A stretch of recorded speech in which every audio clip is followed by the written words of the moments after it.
से तो इन्हें बहुत ही नफरत है। अगर कसाई आ जा तो जाट लोग कहेंगे आओ खान साहब आओ खान साहब खिलाना छोड़ बैठो। देंगे। थार उठाते भीख मांगते वो थारे धोरा आते हैं, धन धन मक्की करे हाथ में, पर हिंदू नहीं शर्माते। अरे चिलम तार होके की पी जा। अबे हिंदू तुम्हारा किधर रह गया ईमान? विनायन का ईमान कहाँ पे रह गया तुम्हारा जब चिलम तार के तुम्हारी पी जावा ये मुसलमान और कसाई। अब हम तुम कसाइयों से भी नीचे मान रहे हो। हमारे पंडित जी चेतराम जी जो थे ये बताया करते ऐसी ऐसी बात में, उनकी बात आज भी वही है जो क्या मतलब बहुत ही बढ़िया बात थी।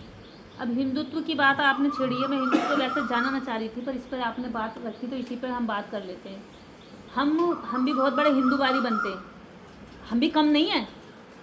अगर वास्तव में बुरे हैं या बेकार हैं या मतलब किसी की सबसे बड़ी गलती है तो वो गलती हमारी है। उनसे एक अकेले बाबा साहब डॉक्टर अंबेडकर बर्दाश्त नहीं होते, पर उनके हिंदुत्व के 33 करोड़ जो काल्पनिक बनाए हुए हैं 10 हाथ 8 हाथ वाले, वो हमारे घरों में विराजमान हैं।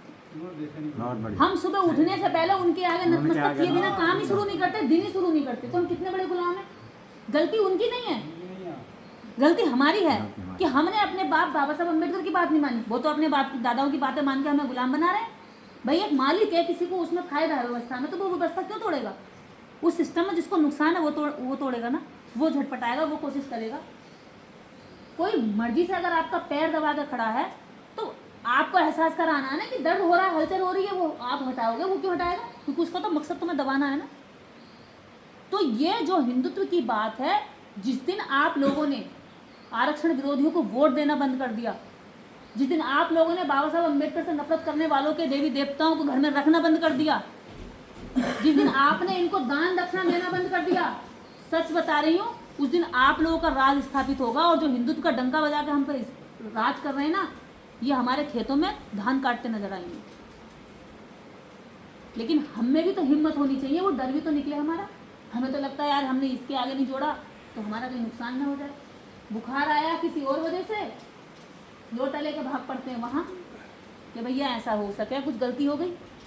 इतना डर है हमारे अंदर तो है, इसलिए मानते हैं। और डर क्यों है? क्योंकि हमने बाबा साहब अम्बेडकर को पढ़ा नहीं। अभी सिर्फ हमने उनकी तस्वीर देखी कि बाबा साहब ऐसे दिखते हैं, हाथ में किताब है, ऐसे उंगली है, उन्होंने संविधान लिखा, नीला कोट पहनते, ऐसे टाई है और जूते, बस इतना हमने उनका परिचय अभी लिया है। सच्चाई में अभी बाबा साहब हमने नहीं पढ़े। और जिस हिंदुत्व की बात हम करते हैं उस हिंदू धर्म के ग्रंथ भी हमने नहीं पढ़े। बताओ कितने लोगों ने पढ़े? कितने लोगों ने वेद पढ़े हैं, पुराण पढ़े हैं? किसी ने रामायण पढ़ी हो? मैं पहले सोचती थी बहुत ताकतवर किताबें होंगी है, लेकिन जब मैंने रामायण पढ़ी कितनी फर्जी चीजें, मुझे लगा वेद पुराणों में कोई ताकत होगी। मैं इतना सारा गट्ठा वेदों को उठा के लाई, उसमें कुछ नहीं निकला। मछली के पेट से इंसान का बच्चा पैदा हो रहा है, कोई लॉजिक ही नहीं है। किसी मछली के पेट में पसीना चला गया हनुमान का तो मकर ध्वज पैदा हो गया, और पसीने से बच्चे पैदा हो रहे हैं। पूरी साइंस की ऐसी तैसी कर रखी है। 6 किलो मैल बना दिया एक औरत के शरीर से और एक बच्चा तैयार हो गया उससे। किसी साइंस में नहीं पता होता कि मैल से बच्चा बन जाएगा। फिर उसका सर कट जाता और एक बच्चे का सर हट करके एक जानवर का, वो भी देश के सबसे विशाल जानवर का, दुनिया का सबसे अभी तक मतलब वजन में ज्यादा माना जाता है, उस जानवर का सर काट के नन्हे से बच्चे के सर पर लगा दिया। पूरी साइंस की रेड़ पीट रखी। और फिर जब हम आज कहते हैं, सवाल करते हैं, हमें तो लगता था बहुत ताकतवर होते होंगे, क्योंकि हमने भी बचपन में सोचा कि अरे ये पंडित जी इनको तो बहुत ज्ञान है, इन्होंने वेद पुराण पढ़े, इन्हें बहुत चीजें आती हैं। अब जैसे जैसे जाना, जब पढ़ने लगे, जब जानने लगे, अरे ये तो बहुत बड़ा स्कैम हुआ हमारे समाज के साथ, बहुत बड़ा धोखा हुआ है। और ये धोखा क्यों चलता रहा इतने सालों तक?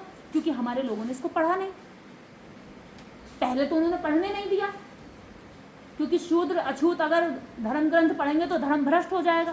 किताबें तक नहीं छूने दी, मंत्र तक कानों में नहीं पहुंचने चाहिए इनके। और आज जब पढ़ने लायक हुए तो इन्हें फर्जी